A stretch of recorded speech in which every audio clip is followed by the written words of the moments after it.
In the face of an unpredictable future, we are all called upon each and every day to think of out-of-the-box ways to tackle challenges to our environment, well-being, or what kinds of yogurt to bring with you on your next journey to space. Welcome to the Grand Challenges Podcast, a show about inspiring individuals who are stepping up to these challenges and are here to share stories about their own personal journey towards making our world a better place.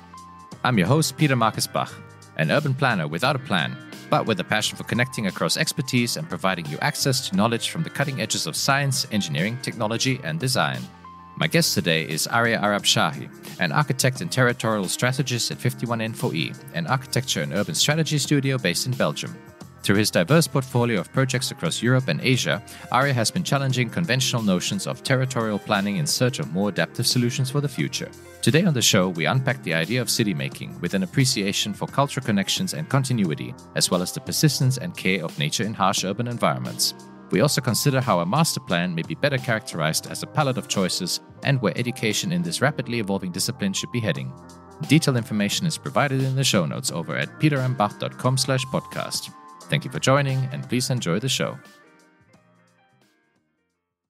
Lovely to have you here today, Arya. Thank you very much, Welcome Peter. to the It's show. a pleasure to be here. And we are sitting in sunny Brussels. You've managed to get the few minutes of sun in the winter of Brussels, so we're all very lucky.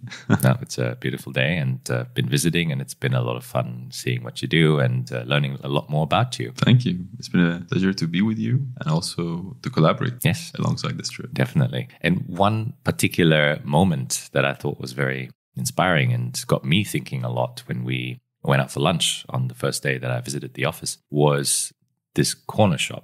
So for the listeners, we went out for Turkish koftas, one of your restaurants of choice. And when we sat down outside this shop while waiting for our food, you pointed to a little red corner shop. There's sort of two roads, narrow streets that come and intersect at this corner shop.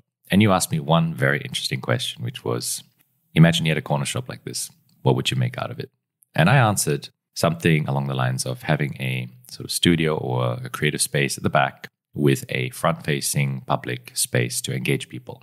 And when you gave me your answer, I thought it was very interesting. Could you tell me a bit about that? Of course. I usually ask this question because it brings out a different dimension of personality of the individuals I meet. I've heard answers such as, I would do a library here, or a wine shop, or a club where we also supply stationery. But for me, I have a passion for food and a passion for food culture, especially when it comes to the region where I'm from. I'm from Iran originally, and I am fascinated by the cultural continuity that exists from the Caucasus through Iran, Afghanistan, Tajikistan, Uzbekistan, the Uyghur community in northern China. And that continuity can be seen both in music, the dimensions of arts, and food as well. So we can, for example, follow the trail of kebab throughout this region. But another ingredient of my choice is yogurt. I am in love with yogurt. We can have yogurt for breakfast, for lunch, for dinner. We can have it during the day, during the evening. We can mix it with sour things, with salty things, with sweet things. So I would love to present that cultural continuity also in form of a business on a street in Brussels, which is also a very diverse community. It's almost like an exhibition of food. And you said a yogurt shop for all kinds of uses in the end. Definitely very healthy food to have in your diet. I know it's also healthy for the gut flora. And so I enjoy my share of yogurt as well. So I noticed you cook a lot as well, and you work with many different spices. So I think that interest comes to light in a lot of that. But food is also a very important element that sort of shapes society or allows cultures to come together, especially in the context of an urban landscape or city. And this was something that really caught my attention when I first met you, when we first started working together, and when I saw a lot of the work that you do. A lot of it is centered around this idea of city making. What do you define as city making? It's on one hand, it's an easy question, and also it's almost an impossible question. One of the surprising lessons I learned when I was learning more about cities is that the question came up, at what point do you call a community a city? When is it a village? When is it a city? And that threshold, apparently, there is no rule for it. A city is where the people call it a city. So it's a very subjective experience. And it could be a city of 10,000 people or a city of 10 million people. I think the practice of city making today, especially as we are evolving as a society, is a practice that requires all disciplines and sectors to work together. I would call that collaboration around any part of the material life that we sustain around us can be part of Citymaking. I believe even the corner shop can play an important role in Citymaking. So I wouldn't limit it by definition. It is as broad as it can be. With that comes the notion of not just the corner shop, but shaping the broader territory that we live in, because there's a certain, not just cultural identity, but also that function that comes in to creating the spaces that people need to live in and lead their day-to-day lives in. Absolutely. I think you are mentioning the word planning here, and that is a word that is being used more and more. At the same time, again, the core of it is being questioned also more and more. I believe I have entered the sphere of planning in my work, starting rooted in architecture. That was my starting point, but my current practice is more about planning. But in the contemporary state of our politics, our society, our environment, what does planning mean? We are in an era of polarized politics, fragmented societies, and changing climate. So as every aspect of our lives are shifting rapidly in directions that cannot be predicted, what role can planning play? What does it mean to plan? Through experience, I've learned that the most successful planning exercises are the ones who resist planning. Interesting. If we can, in a project that we receive, in a master plan, I think master plan is a big word, It's as if you know everything, you're looking from the top down, you have the God point of view, and you're planning this future, which is going to work at every detail. And it is never like that. It has never been, and it's even worse now. So the most successful master plans today are what we can call palettes, where we have choices. We can make choices, we can shift our paths. There is room to change. And here, the words such as framework could open a new path, or other words like scenario planning rather than forecasting. I believe if we even look this up, the use of words that are less absolute and more open, such as palette, menu, framework, scenarios, these kind of words are increasing compared to the use of absolute terms such as plans or forecasts. These definitions are limiting, they're more linear, while we're living in cultures that are growing in all directions, that are moving in all directions, maybe also contracting and expanding in all directions. So we need to be prepared for that. I'm sensing that, again, the element of food or, art, which I know you're also quite interested in, coming to light, that we need to take a less rigid approach and a more flexible approach to that, which is a very interesting point I think we'll get to. But you've already mentioned a few elements of your journey that we've had a chance to discuss in preparation for this episode. So it'll be interesting to see how you got here now to this mindset. So tell me a bit about how it all started, because you said you came from architecture and now you see yourself far more in the planning space. So territorial strategy, or what do you call yourself? At the moment, I'm calling myself a territorial strategist. But I believe if you ask many of my peers who are not completely in the world of architecture, but they have studied architecture or other parallel disciplines, they find it difficult to call themselves a term or a role, because the role is quite broad and it changes by circumstance. I have this funny question sometimes, or it's a question that I thought about once. What is it that I'm doing? And especially, I was thinking about crises, moments of crises. Imagine we have to leave Earth. It is not livable anymore. And there is a spaceship. Everyone who enters, they ask them, so what can you do for us in the spaceship? And someone can say, I'm a doctor. I can diagnose patients. I can provide them with a cure. Someone else can say, I'm an engineer. I can fix the engine of the spaceship. And if they ask me, what can you do for us? The only answer I can give is, tell me what is your problem, because my role shifts depending on what the problem is. And I think that is a state that we find ourselves as architects. At the moment, I'm calling myself territorial strategist, because those are the type of issues I'm facing today. So you grew up in Iran and you experienced a lot of your childhood there and a lot of your education. I have some Iranian friends and they are really well educated. They learn the expertise to a great depth. And you then moved out into the European space where you've been practicing on several projects, but you maintain a lot of your links back to Iran as well. And I'm sure we'll get into one of the projects through the course of this episode. But what was that journey like? I have left Iran, but Iran has not left me. So that link I have tried to sustain through also fostering projects or collaborations that could arise with different opportunities. Since I left Iran, I've tried to engage in certain projects that, give me also another reason to go, other than, of course, seeing my loved ones. Well, I grew up in Iran for the most of my life, from the moment I was less than 1 year old until I was 20 years old. And we have to remember that at this moment, it is not called Iran, it is called the Islamic Republic of Iran. And those words also drop a shadow over the life that occurs. As you know, education is highly political, and you have to understand what education means under the Islamic Republic. It is a campaign to cultivate a society that abides by certain rules with ideals that you would not imagine. Ideals that are informed by religious beliefs. And following that culture of, if I dare say, mind-washing in education, I remember aspiring to become a martyr when I was, for example, 13 years old, I believe. Because we had learned if you become a martyr in a war, you can get to the highest levels of heaven. It's like a shortcut. I don't think I expressed this explicitly, and I did not grow up in a religious family at all. My family also left the room open for me to interpret things. But I mention this because growing from that point onwards, you have to learn to swim against these waves that are informed by, for example, religious bias or other types of bias. There are systems in place that do not necessarily facilitate your prosperity. They're there for a different purpose. So from a very early age, I think I had to learn about shaking the systems at play, to question them especially. Later on, as I was graduating from high school, and I was still a bit religious in one way or another, I had a math teacher. We were close, and he kindly provided me with a book called The Blind Watchmaker, which is by Richard Dawkins. And he didn't even mention what this book is about. He just gave it to me. And as I respected him, I kind of opened the book that night. And if you know Richard Dawkins, he's probably one of the most famous atheists there are. I didn't know that at the time. And the first chapter of this book is not even about religion at all. It's about bats and how the bats see the world, which is through their ears. Through that chapter, you learn that man is not superior in all aspects.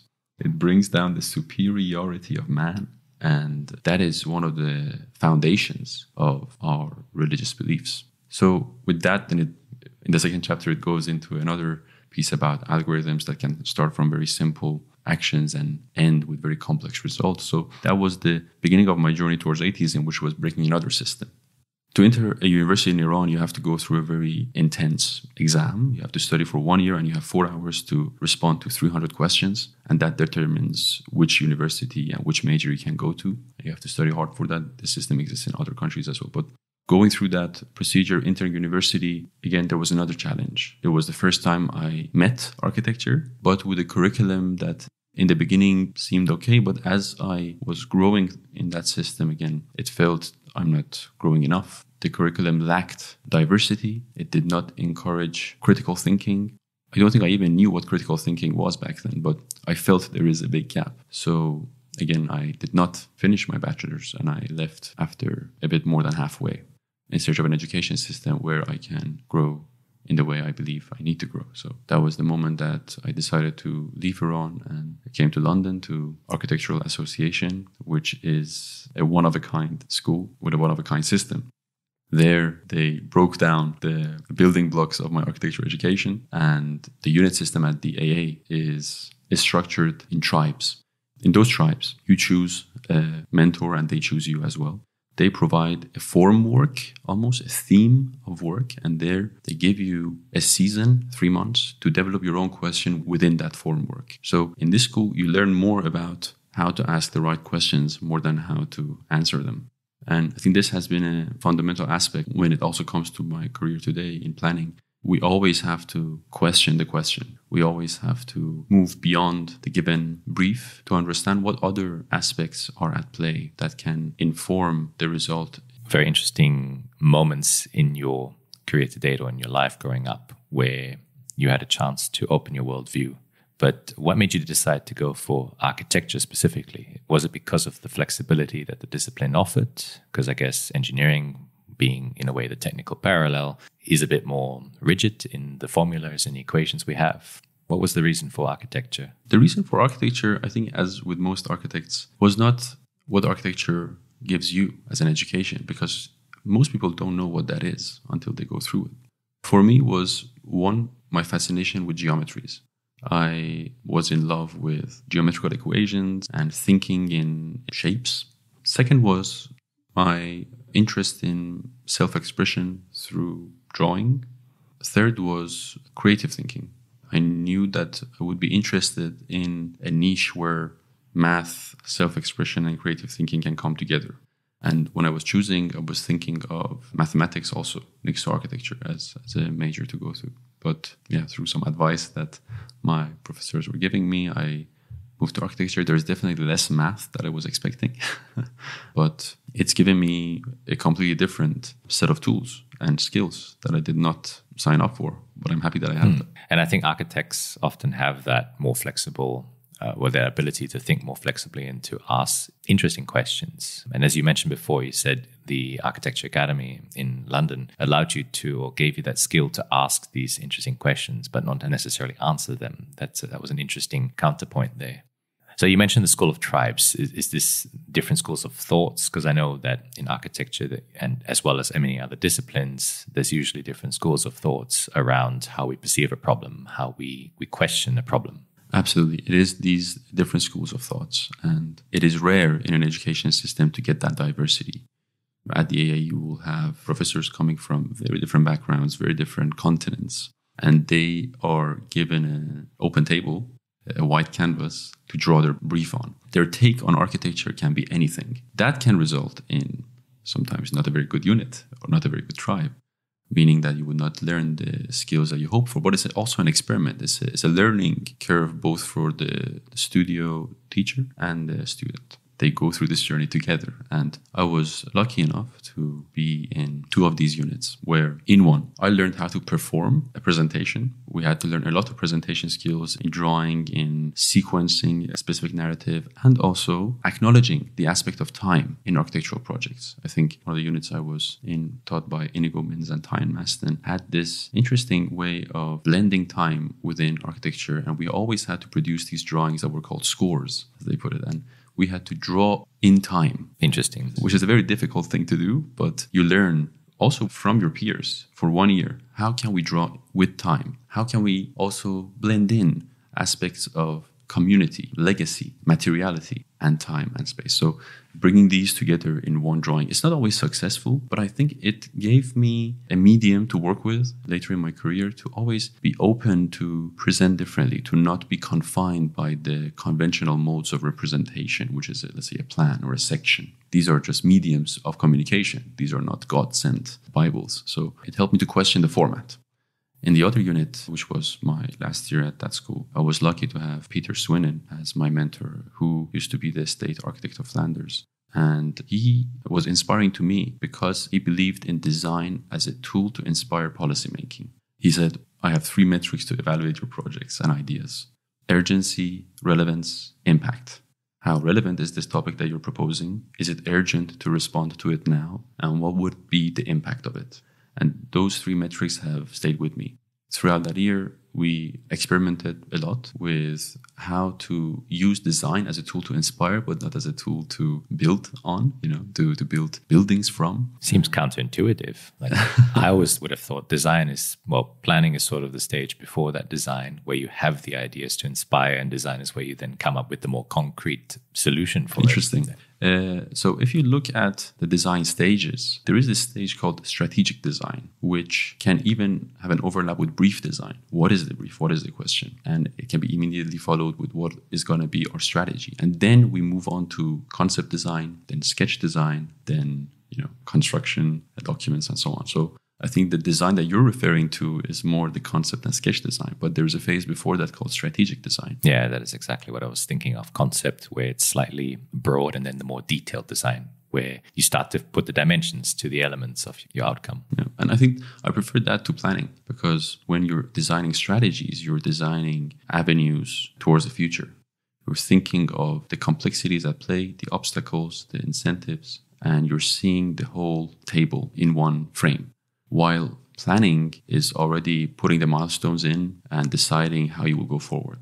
I think there is a key difference there to me. Of course, we can use the word strategic planning, but strategy is important in this aspect, that it, again, leaves the room open and tries to present opportunities. You choose from them. I think I'm going to be going back to my room later and rethinking my whole philosophy around these terminologies because it's a very interesting way of looking at it and actually makes total sense, because what is really the difference between the words planning and design if we're looking at the city context, designing urban life as well? Yeah, I think we have to understand that, of course, these words have a literal meaning, but also their definition evolves with the definitions that everyone attaches to them. So I think planning has become heavy with certain connotations. And that is why maybe I'm preferring to not use it. But of course, from a literal standpoint, you can also interpret it in the same way that I'm talking about strategic design. I think we talked about design as a tool to inspire policymaking. And it's important to mention that beyond the strategic design, which is asking the right questions, we also had to bring forward modes of presenting the legacy of that design without designing the actual artifact. So it is almost the same as telling a story. Design as a tool to inspire policymaking is when you have detected or diagnosed a very clear question, a challenge for the city or for whatever environment you're in. You have looked at the causes and consequences, and you come up with a proposal in form of a story. So it shouldn't be understood literally, the design that you're proposing. It's a story that could work. And that story then can inspire action. And I think that understanding of design is what has driven me towards where I'm operating today in territorial strategy. I believe I'm telling stories for the territory, at times scientific and at times artistic. And so a huge influence, coming back to, I guess, where you left off, Peter Swinnen. I believe he's also one of the co-founders of the studio that you're now based in, 51N4E. And he, in a way, drilled into you this idea of urgency, relevance, impact. And coming from the policy making, I guess it also opened up your mind beyond the architectural discipline to looking much broader across the different other disciplines that are involved in city making. That resonates very well with what went on, because he was, for me, the person who opened up the world of architecture towards the world of policy making and city making, which is a much more diverse and plural world. I tried to get a taste of that after this period of education, and I went to a department in Arab, the engineering company, called Foresight Research and Innovation. I worked there for 9 months, and there I learned a lot about how our vocabulary in architecture schools and practice are confined to that society of architects. And I learned the shared vocabulary that is being used among the different practices in city making, which were present in Arab.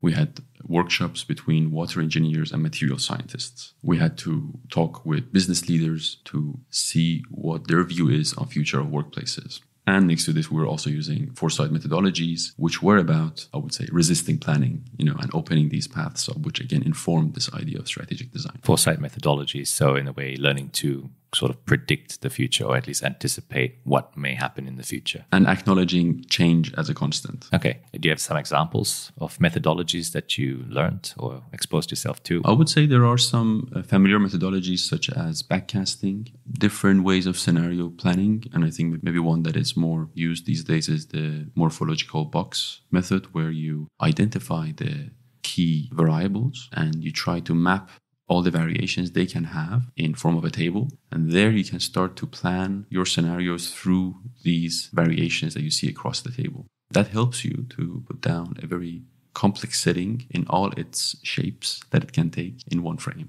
and see what kind of futures could be foreseen. And then you see these multiple futures. I think this is the role of foresight, to give you the multiple futures you can have and provide you with other tools to move from your starting point, your key questions, challenges, towards which one of those futures you think you should be prepared for. Which I think is refreshing, because at least in my domain, we often try to predict something and sort of look at the uncertainties around that prediction. I certainly ventured out into the more exploratory futures pathways, where I say, okay, there's no one future, but there's a number of different pathways you can take. And I know that some colleagues in the Netherlands have also been researching on this topic, and they've been publishing for quite some time as well. So certainly agree with that kind of philosophy, where we have to be able to look at what is possible and not just fix our sights on one particular outcome. Backcasting for me is something I've been exposed to. I guess just to clarify for the listeners as well, it's where you look at one or a few desired states in the future that you're happy with, and you try to figure out how to get there by going backwards in the timeline to the present day. And there's also another way to think about backcasting. I think we can learn a lot from what has already happened. There are moments in research that I would say we sometimes face in city making where we look back 100 years and we see a moment where a designer, an architect, a policymaker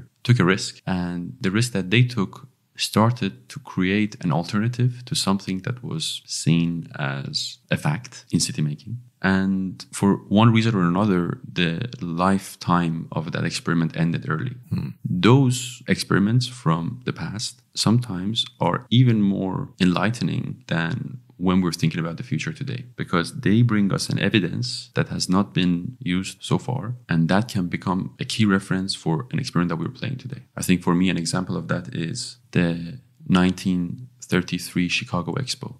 You know, the international expos were a different creature back then, and it was a space for nations in the beginning to show other nations what their latest achievements have been. And in Chicago 1933, it was a moment where America and other nations were suffering from a decade of economic stagnation, and they did not have the funding to make this expo happen. Coming out of the Great Depression of 1929. Exactly. Yeah, just before the Second World War, which they didn't know at the time. Precisely. So it is a key moment here, in even the practice of city making, I believe, where the Chicago Commercial Club decides that they would finance this expo. So it's the private sector entering the sphere that public sector used to be to sustain this expo and showcase for the first time production lines of different American products, such as the American can company, General Motors, because I always like this story because the population did not trust supermarket products. You know, they used to buy lentils from a grocery shop from the farmer who picked up those lentils. But then you have the American Can Company canning these products in the factory, and they just saw this metal shape that has lentils in it, and they didn't trust this. You know, what is in this? How did it come in here? You know, unfamiliarity. Exactly. So in that expo of Chicago 1933, you had the whole production line, and as a visitor, you could press the button, you could see the metal sheet going into the machine, the material going in the machine, and you get out a can with the logo of the expo that you can take home and talk to your family about. The General Motors company brought a car manufacturing production facility into the expo so you can see how the cars are made. These are monstrous pavilions in size. And the images that we have from this expo are, to me, one of the most fascinating images I've ever seen. So this changed the relationship between producers or industrial producers and citizens. It was so successful that they did it a second time in 1934. And some of the events that happened there to be able to finance the leisure destinations in that expo for me have been an experiment to learn from. There is a famous architecture company called Skidmore, Owings & Merrill, SOM.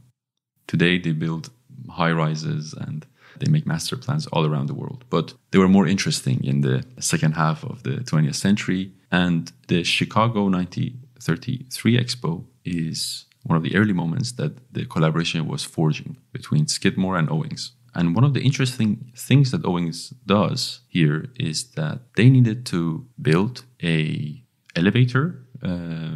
I don't know what to call this device. Imagine two elevators across the expo and a cabin car that moves you from one side to another. So you go up with an elevator, then you have this cabin that moves you across the other side, and then you have another elevator that brings you down. Almost like a sky bridge. I can visualize that. I think we have to find a photo and put that in the show notes. For sure. And they didn't have the funding for it. So what Owings does is that he lobbies with Otis Elevator, which at the time was in its early years, the steel company, I think of Chicago, and also, I think a cable manufacturer. I don't remember. There were three suppliers. And they accept to become shareholders in this leisure structure. And this is not usually the role of an architect. But it was interesting that this architect made an impossible design project, also an ambitious one, in an era of economic stagnation possible by lobbying with suppliers and making them shareholders. I think this type of model, which are forced to take risk in an era of economic constraint, has been an inspiration to me. What role can we take as architects? How can we facilitate different modes of collaboration and not wait for an open call to apply to, a competition, or a client to knock on our door? How can we facilitate the transition ourselves by being proactive? And you mentioned the keyword that I was going to also mention, which is transition. Because in this period, exactly as you described it, the populace was facing very new ideas. And it was a matter of also getting used to what we now take for granted nowadays. You go into a store, for example, and you buy your canned lentils. Some will prefer to still buy them fresh, but for many, it's a convenience now. But previously, it was something that was completely alien to them. You yourself have also ventured into this kind of space in some of the territorial projects you worked on, trying to tackle complexity, but then also keeping this notion of transition. How do we now get people to embrace this? Or how do we inspire action in something that's unheard of or something that's very new? There are two projects that we spoke about that I think sort of characterize these elements. One of them being the Sea Mine Master Plan, which brings back this palette keyword you were talking about. And the other one is a more recent one you finished as well, called Luxembourg in Transition. And we are actually working on a continuation of that kind of storyline. Maybe let's go a bit into those kinds of projects to see how this applies in the city-making sense. Absolutely, for sure. And talking about transitions, I moved from London to Belgium, partly because I wanted to grow, and I felt the comfort that I have in London does not allow me to grow as much.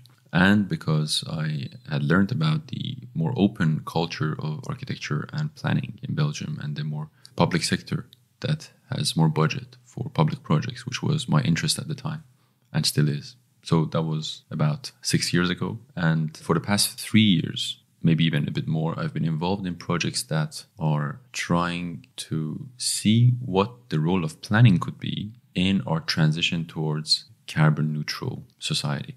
Within this question, what is at stake is the environmental realities and factors at play in parallel to the economic drivers and also realities at play, which are at conflict in most cases. And I would say that most of the energy of our policymakers, our city makers, in all disciplines, is to create balances between these two factors so that they can work together or alongside each other. But there are inherent contradictions. When we think about growth and limits to resources and resource extraction, they just don't go hand in hand. So we are trying to take small steps. And thankfully, the Minister of Energy and Spatial Planning of Luxembourg, he had this vision that he could be more ambitious in what his mandate can provide him towards a just transition. And he created a brief together with Panos Manziaris about Luxembourg in Transition. That was the title. And the idea was, how can we develop quantified pathways for decarbonization of Luxembourg through spatial planning?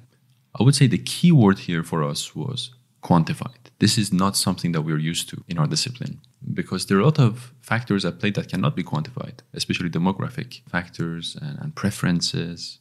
There is not enough data, and we're also not used to using them. This field is shifting. So even in the past 3 years, 4 years that I have been more involved in the field of quantified spatial planning, if we would like to call it, using data sets and using different modes of analysis has been a rapidly evolving aspect of our work. It was through that project that we learned a lot about what role we can play in decarbonization. And it was a very interesting brief. There were 10 teams, 10 consortiums, multidisciplinary consortiums, somehow competing with each other in 3 phases. And after each phase, the competition would shrink to 6 teams, then 4 teams. And we had to develop our metrics. And after, we had to develop the territorial strategy for the country and the functional region, which is the areas around the country of Luxembourg, which have a lot of flow, economic and else. And then we had to develop the pilot projects in relation to those territorial strategies. It was a fascinating experience that I had together with my good collaborators in Lola, the landscape office, Philip Nathan from 2001 in Luxembourg, and other collaborators. And that alliance has remained intact in other trajectories that we have tackled together in the combat towards a carbon neutral reality in Lyon, and also continuing still in Luxembourg, maybe in Netherlands and Brussels soon. The project that we tried to portray together, the question that we tried to ask was, what can we do in spatial planning that can be quantified towards decarbonization? And we landed on the notion of soil. That was the key common ground. It's also a very hot topic at the moment, whether it's in decarbonization or even biodiversity or agriculture. So it's absolutely very relevant there. Yeah. And next to that, we were also looking at the topic of people. So that was the hunch, soil and people. That remained the title of the project. And when we learned more about the scenarios that the EU had already devised, we tried to portray our proposal as part of the scenario called 1.5 Life, 1.5 Life by the EU Commission in a report called A Clean Planet for All. And there, that scenario tries to show the leverage of nature-based solutions and lifestyle preferences. So that became our focus around the topic of soil, which was our lens. And we identified 4 key themes to look into. One was the topic of diet change and excessive food consumption habits. The other was on the production side of food, so agricultural practices, intensive agricultural practices. What would that mean then for forestry? How much forests do we have left? And another factor, which is more about the cities, is growth, land take, and the pressures from the city over these natural resources. So these 4 topics were what we were looking at. And there we had to develop new vocabularies. We were entering a space that we had not seen before ourselves in our experiences. We developed land use change pathways that were informed with proposed diet shifts. We even had our behavioral change expert, Gregor Waltersdorfer, map for us a proposed diet shift that was a bit bold, because diet shifts are a very political topic and the authorities do not dare to propose bold diet shifts. There's always mild diet shifts in these scenarios, but we proposed a bold diet shift which moves away from an omnivorous diet towards a plant-based diet or plant-based equivalent gradually, very slowly. And what would that mean for the space that food is consuming? Because an omnivorous diet requires 7 times the land for food production compared to a plant-based diet. Oh, wow. That is a huge number. So the land for the livestock or the meat, where that's produced, the land for the grains. The food and feed. The food and feed. That's a nice way of putting it. Exactly. So that shift in land consumption for food production can give way to afforestation, reforestation, and renaturalization of valleys. It can completely shift the way our landscape is operating. And also, in response to growth of our cities, we understood that the user preferences for having a garden or having a certain amount of square meters to feel comfortable, this is also another key driver in land take. And we try to think about alternatives. I think the interesting point to focus on is that new vocabulary, that new way of talking about space, mediums to communicate design. And this goes back to the tribes I was talking about. How can you implement time, community, legacy into one drawing? How can you think about design as a tool to inspire policymaking? And this was exactly that. We, at a certain slide, we had a shift in land use, which was informed by quantified methodology using diet shift and population shift, as I was saying. And you could see in parallel the land use change from 2022 to 2030, 40, and 2050. And you could see the underlayer of that land use, which is the capacity or how much the soil does have the capacity to sequester carbon with this change in land use. To put it very simply, a forest can sequester more than a pasture. Mm-hmm. So if we have silvopastures, which includes or introduces trees over those pastures in certain distances from each other, it can enhance the sequestration capacity of that pasture with other added values, introducing biodiversity corridors, helps water retention. It even can produce fruit. So it was these type of shifts that we were discussing, combining diet shift agricultural practices, introducing afforestation and reforestation in multiple ways, discussing agroforestry, silvopastures, and also proposing a different kind of density planning in the cities of Luxembourg, all in combination with each other, and quantifying the result in tons of CO2 equivalent. We had another sheet, for example, where you saw it's a 3D bird eye view where you could see the land that was saved from land take, what kind of agricultural practice or forestry practice was introduced there, what was the exact impact of that intervention in a timeline.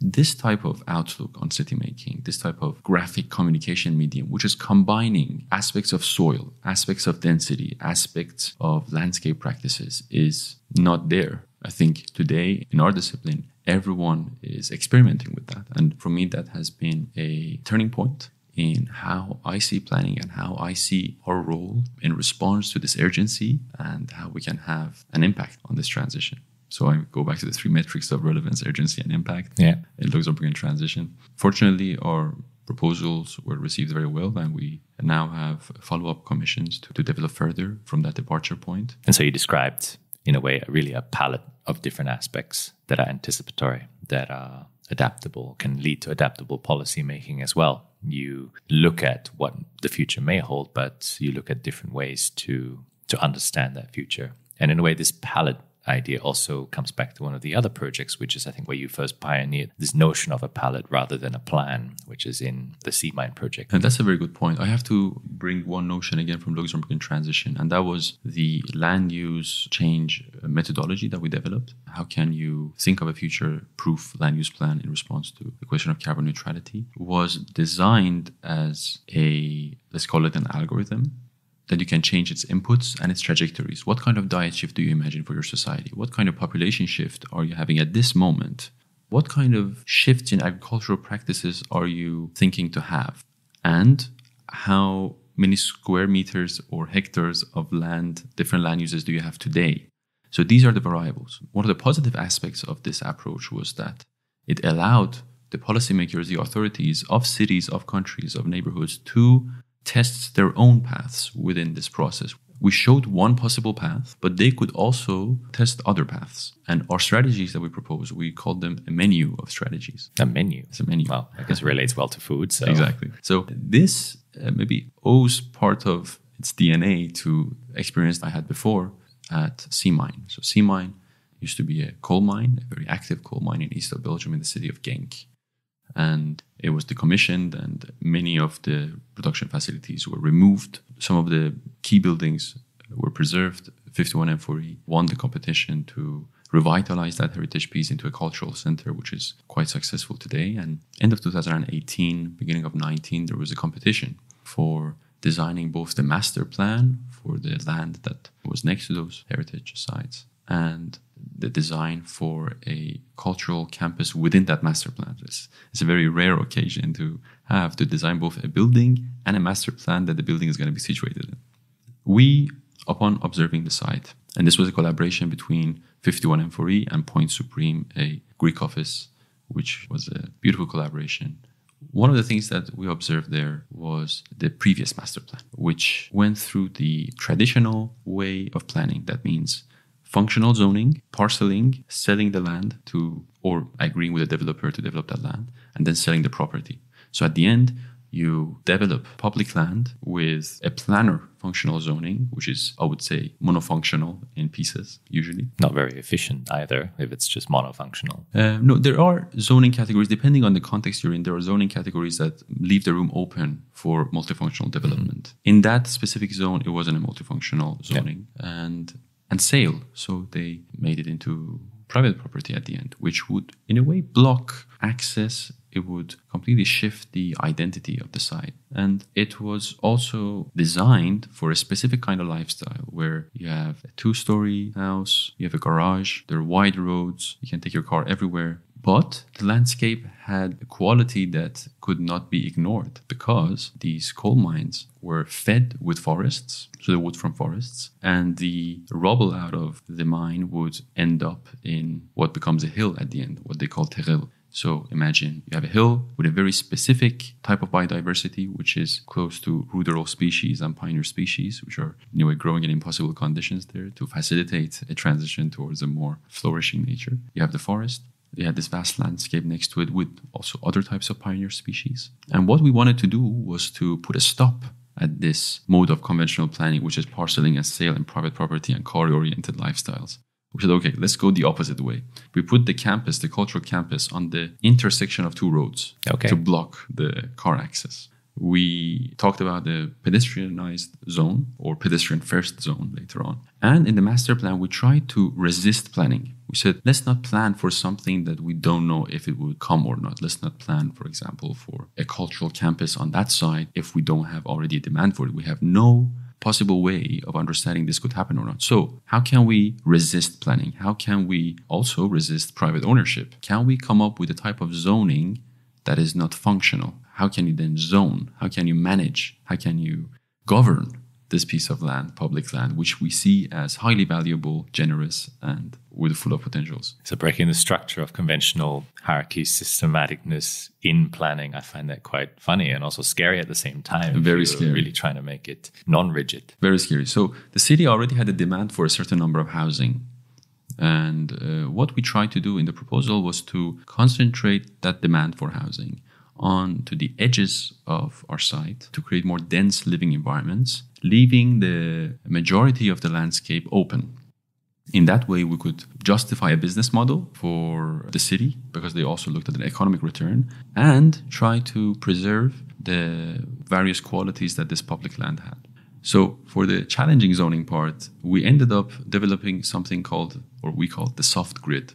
The idea of the soft grid was do not parcel, do not functionally zone, define possibilities in layers. So we wanted to provide a condition for spatial interventions that could last 1 day, 1 week, 1 season, 1 year, 10 years. So how can we embrace temporality? The palette of choice. Exactly. How can we embrace the idea of incubation rather than zoning and sale? Let's not have this indefinite contracts, but have temporary contracts and see if this intervention is living up to its ambitions. And if not, let's rethink it. Let's have that room for shifts later on. So we talked about these incubation zones within that soft grid. There were certain parcels that we defined called the incubation sites. Mm-hmm. So we developed these incubation sites where different parties, if interested, could form alliances and develop a more permanent project.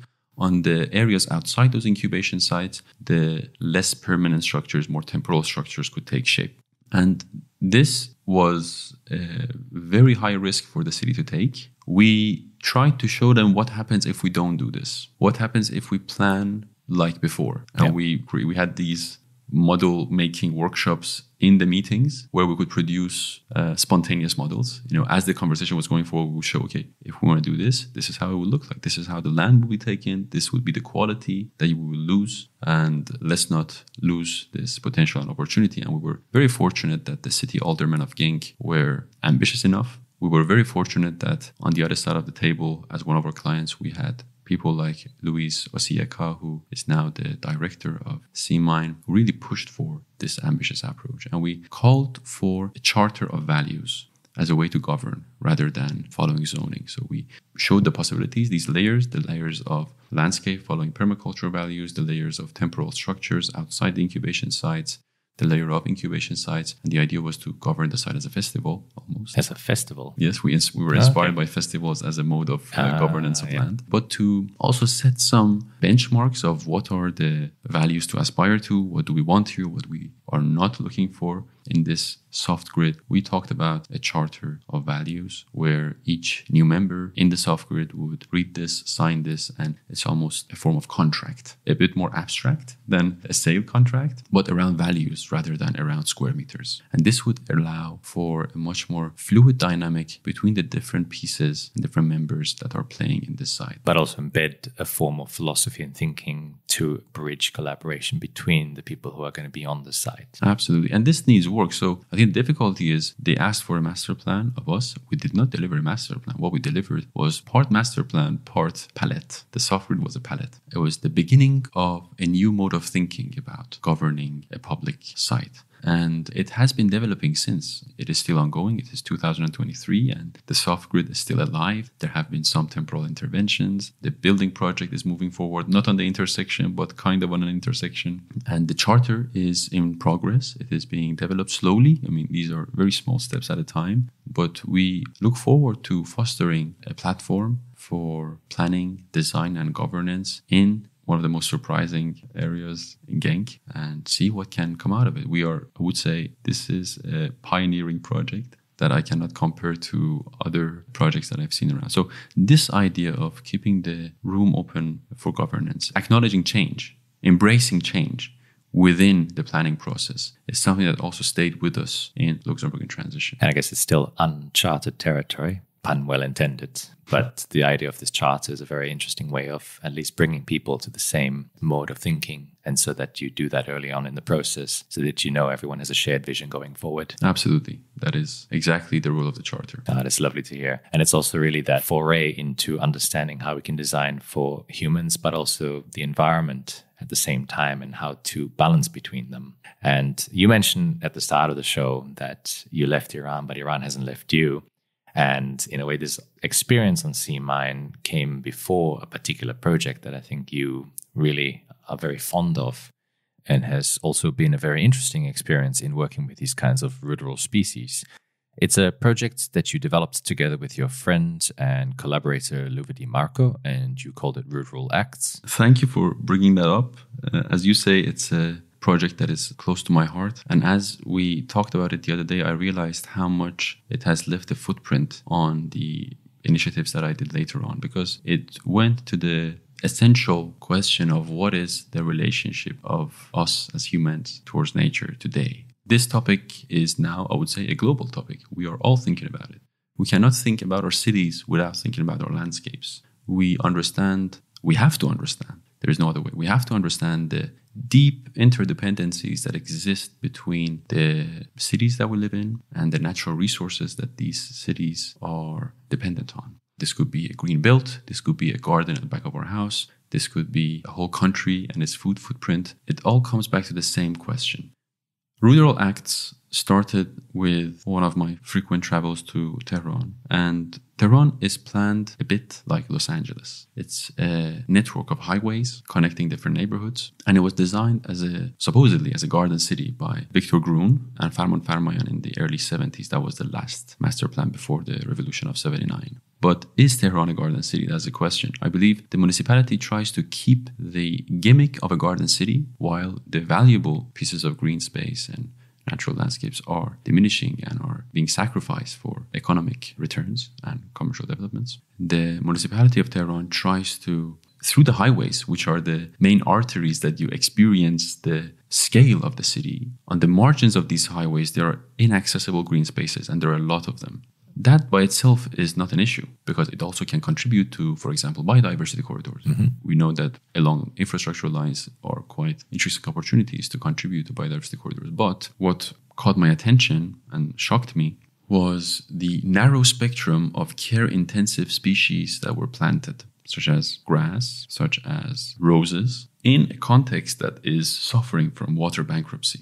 So it got me thinking, how in a country with such a diverse series of microclimates, with a wealth of stress-tolerant species along the margins of the desert and the wide spectrum of conditions that we have, which results in having a very diverse family of species in general, how is it that in this context, the municipality is choosing 5 species that are care-intensive to plant along the highways? And as you're driving, you see these water sprinklers just rotating and water is pouring out. And then you have a news headline, water bankruptcy, drought. So that combination, that contradiction was impossible to my eyes. And I was lucky enough through a conversation with my cousin, Saba. She introduced me to her friend Nafisa Samadi, who is a botanist and at the time worked also in one of the herbariums of Tehran University.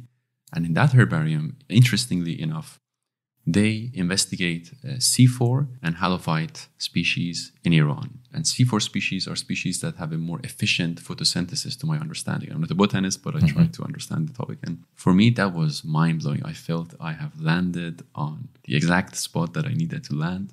And we conversed, we talked, we shared some insights together. Fortunately enough, around the same time, there was an open call for a residency by Beaux-Arts and Goethe Institute in collaboration with the Ministry of Culture in Iran. And it was about industrial heritage sites. And the call was very open. What would you suggest to research or investigate? Because I had this interest in industrial heritage sites and heritage sites at large before, I had the hunch that one of the ways to think about heritage sites, industrial heritage sites, are through their vast open spaces.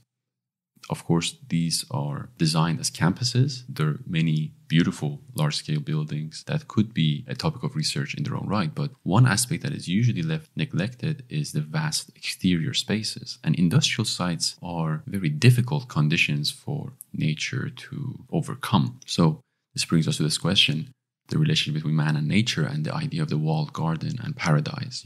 Paradise is literally a word for walled garden, which is the historic notion of making gardens, and it frames the garden as a walled area where man takes care and maintains nature in the way he appreciates it most.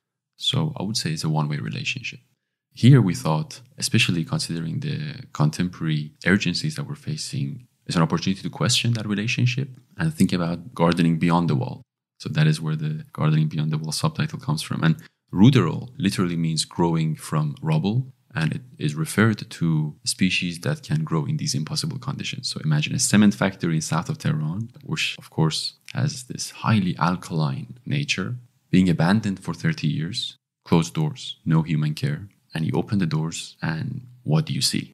I didn't know what you see, but I was hoping that we would see nature taking over. Actually, you get a lot of these artistic renderings of post-apocalyptic worlds. Ruins. Ruins. Yeah. Or even in extreme droughts, you have certain species that are very drought tolerant. I guess that would also belong to this kind of, rural is more anthropogenic or anthropocentric. But you have a lot of species that can really resist these harsh and inhospitable environments. And it's fascinating when you see these artworks as well. There is truth to that artworks. If we as humans leave Earth today, nature has no problem. I mean, it will survive for sure. It will flourish. It's going to be a much better planet for nature if we leave. But I don't think as a society we are aware that nature is everywhere and we don't need to necessarily take care of it. We have an idea of what is a garden. And I think that has been something that I have had many conversations with my family, with policymakers, especially in Iran, of their idea of gardening. That question of roses and grass and the water sprinklers really touches on that topic. Why not have wild wheat, a type of wheat that is, of course, it might not look as beautiful as you might want it to, but it is beautiful. Let's just change the way we look at it. So that was the idea of the project. Let's go into these exterior spaces. Let's see what evidence we can find. We didn't know what we're going to find then.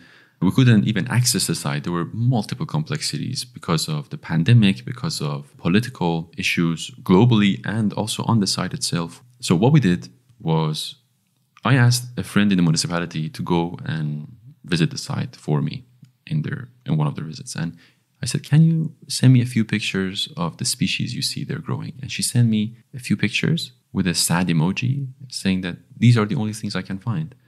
And I could see literally trees that have grown there. It wasn't a garden, but it was nature becoming very active in an impossible site. To her, this was nothing. To me, this was everything. I think we picked up on that. The next step we took was we sent two photographers to document these species for us and show that tension between man and nature, between this symbol of industry and man overcoming nature and the cultures of extraction, being met with 30 years of abandonment and no care, and then nature taking over using the most accidental moments such as a leakage, a shade by a brick wall, as the perfect opportunity to grow. So they took that evidence, we took it to Nafise, the botanist. She identified those species and she said, actually, we have no catalog of ruderal species in Tehran at all. Oh, wow. Opportunity, exactly. So we enjoyed a lot the evidence that we received and we said, okay, let's, as a next step, because we cannot, again, work in the factory. We were supposed to work in the factory before, but they couldn't get us a permit. We said, let's take the factory outside the factory and spread it across the city. We created these posters with the graphic designer Michel Azopi, and these posters used some of those key shots from the factory with very short captions that were framed with two words that could be seen in contradiction with each other, which was touching on this interpretations that different populations can have on this. Is it a garden or is it not? Is it fertile? Is it barren? Is it welcome or is it unwelcome?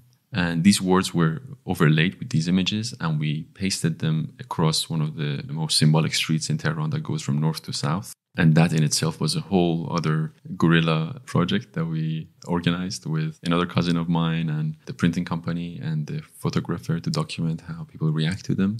To just briefly mention this, we had to get a permit to put up these posters on walls, but we didn't have time because the timeline of the project was always crunching. Yeah. So we had literally one day to get the permit and that was impossible. We said, okay, let's not get the permit and see what we can do. But we knew that with very high likelihood, these posters will be brought down in a matter of hours. So we sent one crew to put the posters up and another crew to document it with a half an hour delay. Oh, wow. And to see what kind of interactions can we capture. And these are beautiful. These are visible also on the Ruderal Acts Instagram profile. And we were surprised by the reactions that we received. Okay. It intrigued the attention of passerbys. And we had also put a link there, a QR code for asking if anyone is interested to be part of the third phase of this project. And with the around 20 volunteers that we received applications from, we organized a third act.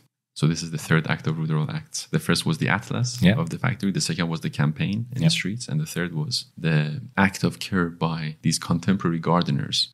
We understood the contemporary gardeners as members of our society who are willing to refresh their minds about their idea of a garden. The city as a garden rather than a garden city. That was the idea. So can you go outside your house, look around, and find the species that are growing in these impossible conditions? They're all around you. You just don't see them or don't appreciate them as part of your garden. And we didn't say, what is the act of care? We just said, please perform an act of care and document it for us and send it back to us. So we had this amazing collection of acts of care and a new atlas, in a way, from their side, which was then also identified by our botanists. So contributing to that rural atlas that Tehran does not have. They ranged from watering with drops, because some of them were tiny, microscopic, I would say, even species. And some of them were caressing the leaves. Others were pulling them up from the difficult spatial constraints they were facing and helping them to get more sunlight. So these acts of conditioning and care without dominance were the chapter that we wanted to open up and explore further. To me, that project has left a mark on my mind, and I hope to somehow bring some of the methodologies that we tested there, especially this idea that because we didn't have access to the site, we had to work in alliance with the people that we knew from different disciplines, including photographers, botanists, and so on, to be our eyes, our ears, our legs and hands. It truly brought richness to both the subject matter and to the output. No, lovely to hear. Well, it's a really inspiring story that can be told in 3 acts, which kind of works. A lot of good things come in 3s. And so you have an Instagram profile for this project, and this is something we can then put in the show notes so listeners can have a look and get a bit of a more visual feeling for what the project was about. Absolutely, but yes. a lovely story to share. Thank you. And so you're standing at the entrance to the spaceship. Okay. And you told me just now you wouldn't know what to tell the person. You would say, what is the problem? And do you think there's something you can add to that now that you've reflected on your experience? I believe so, a bit more today than before. And I think, I don't know where in that spaceship they would need something like this, but going back to that idea of design as a tool to inspire and storytelling, I think I can be one of the storytellers of the spaceship. In addition to that, I can be someone who can listen to innovators and people who are thinking about ambitious ideas, radical ideas, and I can connect the dots between them and create narratives that can inspire. So rather than putting myself as the creator herself, I'd rather be on the receiving end of these ideas and be the one who can pull a common thread through them. It is through experience now that I have realized I find comfort in complexity. I find the most comfort in situations where we are facing a complex social or spatial dynamic. And I really enjoy the challenge to find common ground in the middle of contradictions. Very nice answer. So you mentioned Peter Swinnon, who's had a very big impact on your life and some of the projects. But are there any other key moments, books, or seminars or events that you went to that completely changed the course of your career or even mindset? I believe the most prominent life-changing courses or life-changing factors in my life have been events, certain periods, and usually they occurred on the points that I tried to shift away from a beaten path, such as when I left Iran before I finished my education. I had to go through a lot of turbulences and challenging times, but it was also a moment full of aspiration and hope. And overcoming the obstacles to achieve or move towards those aspirations have taught me a lot. So that was one. Then moving from London to Brussels, those events of moving away from my comfort zone, trying to seek another condition where I think I can grow better or be closer to my aspired destination, those have been the most inspiring, life-changing events and moments in my life. And forcing you to grow, whether you like it or not. It always comes with bitters. And then you embraced it with the aspirations of moving ahead and really Absolutely. I always say in any immigration, you need very strong push factors and very strong pull factors. If you don't know your push and pull factors, you will not have a successful immigration. Yeah, I've had a few of those myself. And yeah, the first stages are always quite challenging, but after that, you really embrace it. And the key is, I guess, to embrace that change. Absolutely. Yeah. And so what was one of the most challenging situations you've ever faced? Did it occur in those periods, or was it something else that was even more challenging? And how did you overcome it? I think I used this opportunity to talk about the moment that I was in charge of a construction site for a building that I had partly designed in Iran. And while the pandemic was at full play and while we were facing unpredictable inflation and changes in prices with a very tight timeline I was there only for 2 months, every 6 months. And I had a very long to-do list, back-to-back. Works had to happen. And it's a chain of events in a construction site that you cannot just take one piece out. So I think the experience that if I want a supplier to give me a certain product, I would call them. They say, the prices are going up. The market is frozen. We cannot sell. And then the prices come down a bit. I call them again and say, can I buy this supply now? And they say, the prices are coming down. We cannot sell. Oh, no. But working in these environments, they completely lack stability. So it's unstable on an hourly basis. Prices are changing minute to minute, and you just don't get what you want. And this is a very material example, but I think having those experiences also have taught me a lot about how to deal, for example, with a changing climate in our projects, to just accept that instability, accept that change, even on a minute-to-minute basis. So I think those challenges, and that was one of the challenging moments, have proved to be a very powerful lesson as well. And you said you embrace complexity, you find comfort in complexity. And I guess one word that often gets related to that is chaos. And so accepting that, embracing that is part of that process. I think people or individuals who come from the more unstable regions of the world have learned to live with complexity in one way or another. And that somehow resonates in their careers as well. And so, in a way, complexity, you've seen this, the face of planning is changing. It's going at a rate that we can't, in a way, follow along with conventional methods. One question from me to you is, if you had a magic wand now and you could change one thing about where we are currently, how we do things currently, or anything related to that, what would that one thing be that you would like to change? It would be education, without a doubt. I think our education system in architecture and in planning needs a fundamental shake. We are training students for a world that doesn't exist anymore. The skills that they need are not the traditional design skills at all. And I believe we need to bring education and profession much closer to each other. I have learned more in my professional experience within the same time frame than I learned in my universities. So if I had a magic wand, I would design a completely different curriculum for architecture and planning schools, and I would open the room much more for alliances between disciplines in those educational spheres. That's lovely to hear. And I guess it's a necessity moving forward into the future, where we really need to be able to understand each other's language. As you said, when you were at Arab, there was a completely different kind of language and world that you had to adapt to. But that really gave you the tools and the skills to be able to then go on to lead these really fascinating projects thereafter. It is exactly that, to be able to hear voices that are not from the tribes that you've been a part of, I think is where growth happens. And I've also had that experience when working with you, because you come from a completely different departure point on the same topic. And when I hear you discuss the methodologies that you use or the analysis that you've had and how that complements the analysis that we've had, these aspects of your work, I feel I'm back in university. So I'm learning constantly from the collaborations that we are having with you, with other professionals that we work with that come from other disciplines. And I think that is how education should be. No, I definitely agree. And likewise, I am learning every day through these collaborations. So looking forward to see what the future holds. Absolutely. Same here. And so what tips can you offer in terms of time management? How do you balance your professional and personal life? What I have found successful for myself is a conflictual relationship with compartmentalization. So I compartmentalize my time, but I also give myself the liberty to not stick to it. No. If I don't feel like it. So I know the sequence of events that I have to commit to this week.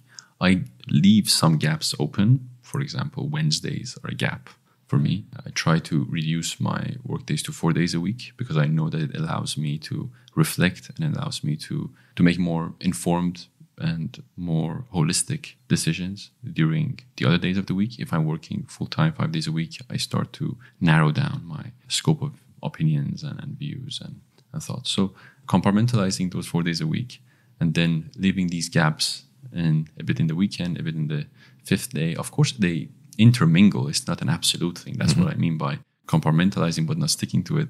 Is compartmentalization gives a structure and makes things efficient, but leaving those gaps is necessary to let chaos flourish. And to maintain the inspiration through the chaos. Exactly. And what other advice can you offer to young aspiring professionals who want to venture into this field? You mentioned the education aspect, but what else can you offer? I think an advice can be to try and enter different spheres. The more spheres you can enter at an earlier stage in your career, the more voices you can hear from and learn from. And that gives a much better overview for you to orient yourself later on in your career. I think that would be my advice. No, that's lovely advice. And so it's been a really fascinating journey through the different projects, through the different ways you've evolved your styles of thinking, the embracing of complexity and chaos. It's been very enjoyable, and we'll definitely have to do this again. And I look forward to where our current collaboration is going to head. But Arya, thank you very much for joining, and thank you to you listeners for tuning in to this really insightful conversation with Arya. Where can people reach you? Thank you, Peter, for your kind words. They can reach me on my LinkedIn. They can also reach me on Instagram, my email address, my official address of the company, anywhere. And in Brussels. Definitely Brussels. I've had an enjoyable trip so far and looking forward to visiting again. Happy to hear that. We'll put this and other links to projects and other references in the show notes that you can find. But Arya, I always leave my guests the last word. So one last message for the listeners to take away from today. I would like to dedicate this last word to the brothers and sisters I have in Iran who are going through an extremely difficult and challenging period. And they have not stopped at any cost to ask for their human rights and freedom against all the various pressures and swimming against the waves, as always, with hope in the most hopeless of conditions. And that has given us, I would say, all Iranians, a rejuvenated dream for what could the future hold. Thank you very much. Thank you. And thank you to you, listeners, for tuning in to this fascinating and engaging conversation with Arya Arabshahi. As mentioned, you can find links to projects, books, and the geography of yogurt in our show notes over at peterembarked.com/podcast. If you enjoyed this show and are looking forward to more episodes, please do subscribe or follow this podcast on Spotify, Apple Music, or wherever you are listening from to be notified of the latest release as soon as it becomes available. I would be incredibly grateful for this as it helps me to reach a broader audience and, who knows, perhaps inspire new forms of education and an uptake of diverse cultural ideas and stories in our day-to-day gardening. If you would like to know more about me or my work in general, you can also check out my website at peterembach.com, my YouTube channel, Peter Marcus Bach, that's Marcus with a C, or follow me on Twitter at petermbach or Instagram at petermbach87. If you have feedback or suggestions or just know someone who has an inspiring story to offer, please feel free to reach out to me on social media. The podcast's intro and outro song is called Bucolia by Bureaucratic. Stay tuned for our next episode and next guest to hear how they are tackling the grand challenges.